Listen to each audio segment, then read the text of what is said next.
Saya tanya Ustaz pasal khusyuk dalam sembahyang. Jadi kita orang Melayu, kita sembahyang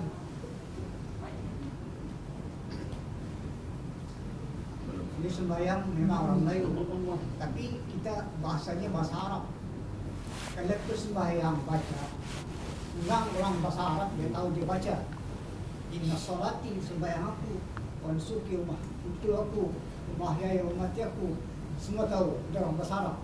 Tapi kalau orang tak belajar bahasa Arab, tak pernah belajar bahasa Arab dan tak pernah dikenalkan bahasa Arab, memang dia tak harus sembahyang, pasal dia tak tahu apa yang dibaca. Jadi macam mana pendapat Ustaz mengatasi perkara ini? Baik. Sembahyang itu memang diawali aqwalun ucapan wa af'alun perbuatan, mufattatahatun bitakbir dibuka dari takbir, wa muhtatamatun bitaslim ditutup dengan salam. Tapi perkara khusyuknya bukan dari takbir, tapi dari mula azan. Sesiapa yang bercakap manakala azan berkumandang, dikhawatirkan matinya su'ul khatimah, kata Imam Jalaluddin Abdul Rahman As-Suyuti, meninggal 911. Maka dari mula azan kita jawab Allahu Akbar, Allahu Akbar, Allahu Akbar, Allahu Akbar. Mulut menjawab, hati connecting antara mulut dengan hati.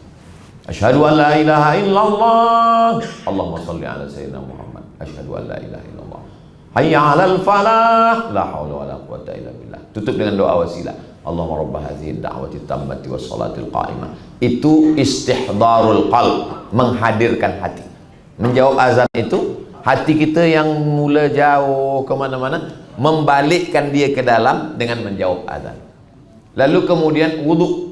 Apakah wuduknya dulu baru azan atau azannya dulu baru wuduk? Masing-masing. Waktu wuduk, manakala membasuh tangan, lepas dosa daripada tangan. Bismillah, masuk niat. Al-qasdu muqtarinan bil fi'il. Niat yang sejalan dengan perbuatan. Itulah niat dalam mazhab Syafi'i. Lalu kemudian basuh muka, dosa mata keluar. Dalam Sunan Ibni Majah. Menghadap ke kiblat, asyhadu an la ilaha illallah, Allahumma ja'alni minat tawwabin wa ja'alni minat tathirin wa ja'alni min ibadikas shalihin. Dari tempat wudhu ke tempat sembahyang, Nabi melarang tasbik. Tasbik menjalinkan jari jemari. Kenapa dilarang tasbik? Merosakkan hati. Kalau tasbik saja dilarang Nabi, apa lagi update status? Tengok. Perkara kecil dapat melalaikan hati. Jadi hati memang betul dah dijaga. Jangan sampai dia lari. Kata orang Melayu macam meniti pematang. Ini padi, di tengah padi ada tanah liat yang licin. Kadang kita jatuh naik balik, kadang jatuh naik balik. Jangan sampai jatuh masuk ke kolam, sempat pula menangkap ikan.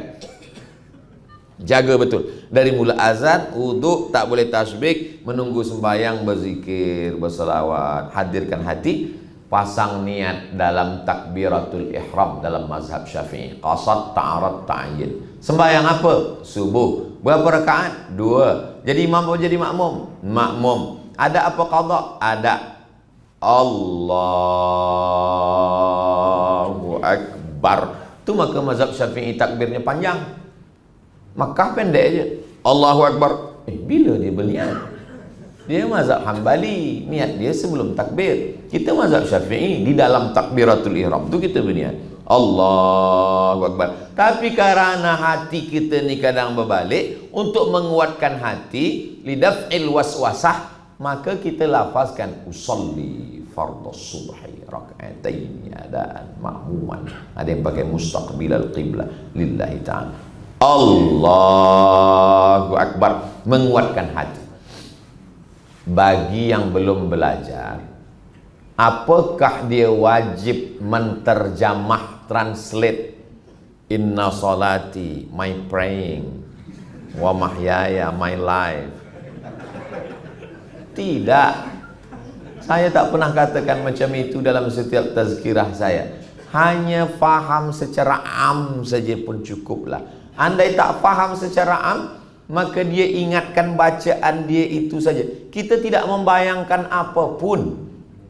Khusyuk dalam sembahyang, kita sedar bahwa kita sedang sembahyang, kita sedang berhadapan dengan Allah, kita tidak membayangkan apapun. Ma khatara bibalik fallahu laisa kadzalik. Apa yang kau bayang-bayangkan terlintas di hati fikiranmu, maka Allah tidak seperti itu. Maka sifat 20-nya mesti masak. Pejam mata nampak hijau bulat, bukan. Mukhalafatuhu lil hawadis. Wujud, qidam, baqa, mukhalafatuhu lil hawadis. Kita tidak membayangkan apapun, tidak gambar, tidak tempat, tidak apapun. Hanya kita mengingat Allah Subhanahu wa ta'ala. Jadi kalau dia tidak pandai bahasa Arab, dia fokus saja pada baca Allahu Akbar kabira walhamdulillahi katsira wa subhanallahi bukratan wa asila. Kata Syekh Ali Jum'ah, yang membantu khusyuk itu diantaranya nafas.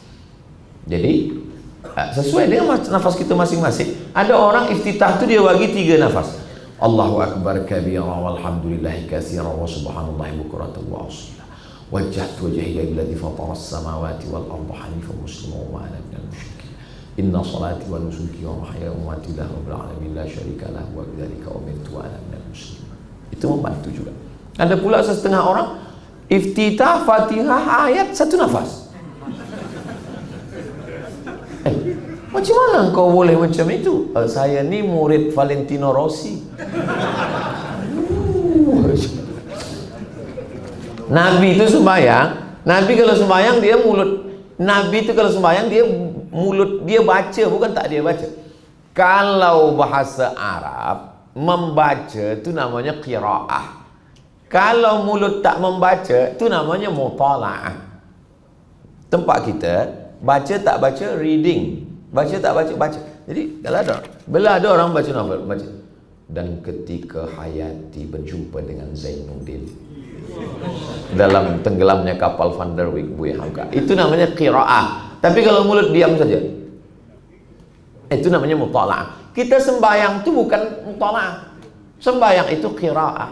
Bismillahirrahmanirrahim. Alhamdulillahirrahmanirrahim. Bukan macam orang kumuh-kumuh. Yang sampai nanti dibukakan catatan amal kita sembahyang, kumuh-kumuh. Itu membantu semua, tapi semuanya adalah pertolongan daripada Allah Subhanahu wa ta'ala. Saya pun menyampaikan, boleh jadi di akhirat nanti khusyuk Tuan Haji lebih khusyuk daripada saya. Khusyuk ni perkara Allah punya. Kita hanya siapkan cawannya saja. Usaha-usaha yang daripada mula wudu, menjawab azan, bernafas, membaca, itu cawannya. Airnya Allah yang turunkan. Tapi jangan kita katakan kenapa tak dapat air hujan ni, sebab cawan tak kita siapkan. Kita siapkan cawannya, khusyuknya datang daripada Allah SWT. Mudah-mudahan Allah bagikan kekhusyukan itu pada kita. Apa beza rezeki, rahmat, nikmat, berkat? Rezeki, semua yang baik rezeki. Dapat istri solihah rezeki, dapat anak soleh rezeki, dapat kereta elok rezeki. Banyak orang menganggap rezeki uang. Bila tidak dalam bentuk uang, tak rezeki. Dapat kawan yang selalu mengingatkan kita kepada kebaikan, itu rezeki. Kata Syekh Muhammad Mutawalli Asy'arawi, rezeki itu luas. Jangan anggap rezeki pada benda. Bila tak benda, tak rezeki. Hati yang khusyuk pun rezeki. Itu rezeki. Yang kedua adalah rahmat. Rahmat itu kasih sayang Allah. Rahmat itu jumlahnya 100. Inna lillahi mi'ata rahmah. Allah punya rahmat 100. Dia turunkan ke bumi 1. Dia tahan 99. Sebab rahmat yang 1 inilah maka harimau tak menerkam anaknya. Sebab rahmat yang 1 inilah maka gajah tak menimpa anaknya. Sebab rahmat yang 1 inilah maka binatang berkasih sayang. Kalau tak ada rahmat ni, kita dah berbunuh-bunuhan.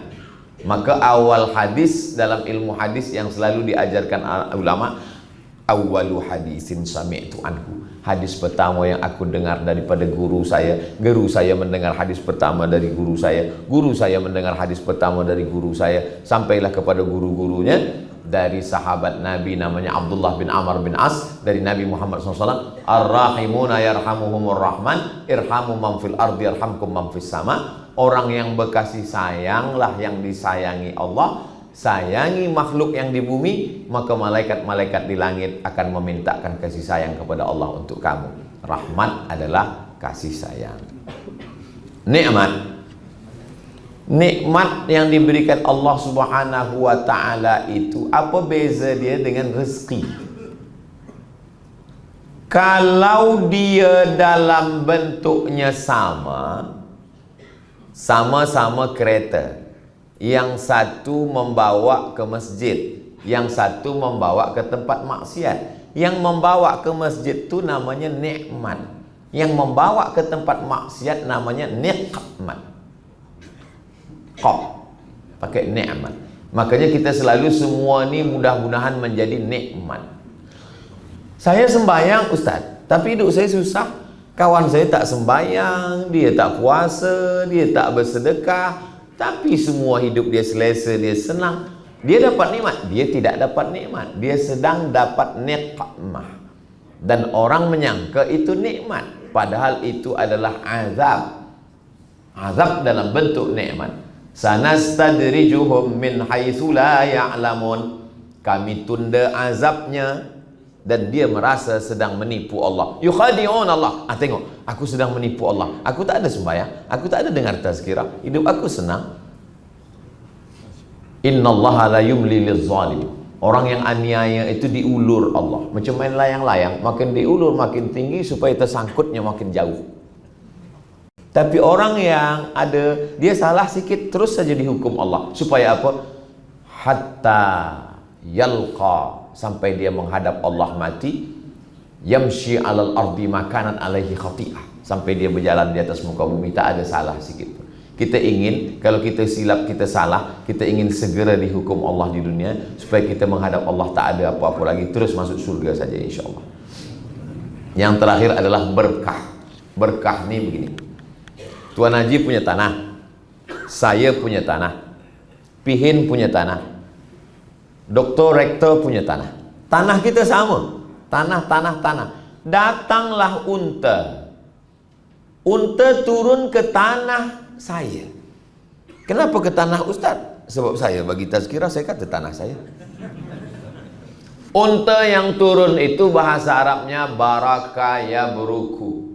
Itulah asal kata barakah. Barakah artinya unta yang turun ke tanah. Tanah kita sama, tapi tanah saya ini berkah. Kenapa? Karena kalau unta turun ke tanah saya dapat hewan tunggangan unta, saya dapat bulu unta, saya dapat daging unta, saya dapat susu unta. Kalau dia mati saya sembelih, saya boleh makan unta. Maka tanah saya ini berkah. Makna berkah yang kedua adalah kulam. Tuan punya tanah, saya punya tanah, tapi tanah saya ini ada kulam. Birkah. Kalau ada kulam, turun air yang bertahan hujan di tanah saya, sebab ada kulamnya. Tanah Tuan, bila datang air, dia melimpah, habis, hilang.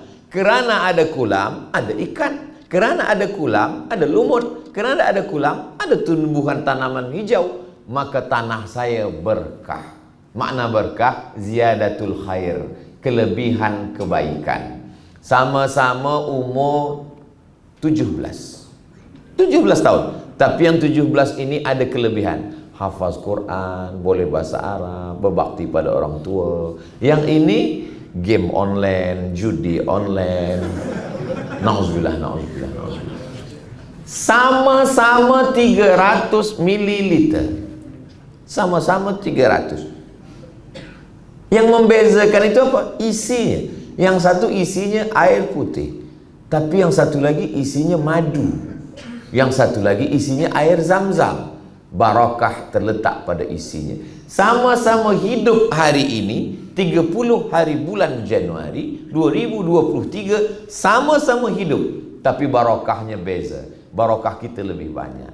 Sembahyang di masjid, qabliyah, solat subuh, solat sunat isyraq, mendengar tazkirah, isinya lebih banyak. Jadi barokah yang kita harapkan. Makanya pertama minta Assalamualaikum warahmatullahi wabarakatuh. Makan, sama-sama makan satu mangkuk, satu piring. Tapi yang kita inginkan barokahnya lebih. Allahumma barik lana fima razaqtana wa qina azabannar. Sama-sama nikah, tapi kita ingin ini lebih berkah. Barakallahu lakum wa baraka alaikum wa jama'a bainakum fi khair. Sama-sama umur bertambah, tapi kita ingin umur dia berberkah. Barakallahu fi umri. Sama-sama punya anak, tapi kita ingin anak dia berkah. Barakallahu laka fil mauhub wa syakartal wahib wa ruziqta birrahu wa balagha asyuddahu. Doa anak akikah kalau hafaz. Kalau tak hafaz, gelakkan aja mulut pakai bahasa Melayu. Hidup ini yang kita mintakan barokahnya. Mudah-mudahan kita dapat semuanya. Rezeki, rahmat, nikmat dan barakah insyaallah. Bagaimana cara terbaik untuk minta maaf dekat orang yang jika kita malu? Tunggu Aidil Fitri. Cuma masalahnya kita tunggu Aidil Fitri, malaikat maut datang Rajab. Jadi kalau itu macam mana? Undang kenduri. Kenduri menyambut Isra Mi'raj ke Maulid Nabi, Sya'ban. Undang semua bagi makan. Lepas itu kita pun tanya, encik-encik, puan-puan, tuan-tuan, jiran, tetangga, kita nak masuk Ramadan ni, tradisi kami dari dulu memanglah kita nak bersih-bersihkan diri kita. Apakah tuan-puan semua memaafkan silap salah saya? Dia pun dah kenyang, kata dia. Maaf, dah selesai itu dah. Kalau tidak ada hubung kait dengan benda. Kalau ada hubung kait dengan benda, barang yang tak balik hutang piutang, tak boleh hanya setakat maaf, kita mesti balikkan. Sebab kalau tak balik, nanti akan lama hisab di akhirat padang mahsyar. Mudah-mudahan kita lepas hubungan dengan Allah, lepas pula segala yang buruk dengan manusia insya-Allah. Terima kasih segala ila hadratin nabiyil mustafa Muhammadin sallallahu alaihi wasallam wa alihi tayyibin at-tahirin wa ashabihil mayamin wan nabiyyin was-siddiqin wasyuhada was-salihin wal malaikatil muqarrabin wal ulama'il amilin wal awliya'is salihin wa ala hadhihi niyyah, untuk semua niat yang baik-baik. Mudah-mudahan keluarga kita sakinah mawaddah warahmah, anak-anak soleh dan solihah, negeri kita baldatun thayyibatun wa rabbun ghafur, kita dapat istiqamah hingga ke jannah bersama Rasulullah sallallahu alaihi wasallam. Ala hadhihi niyyah. Al-Fatihah.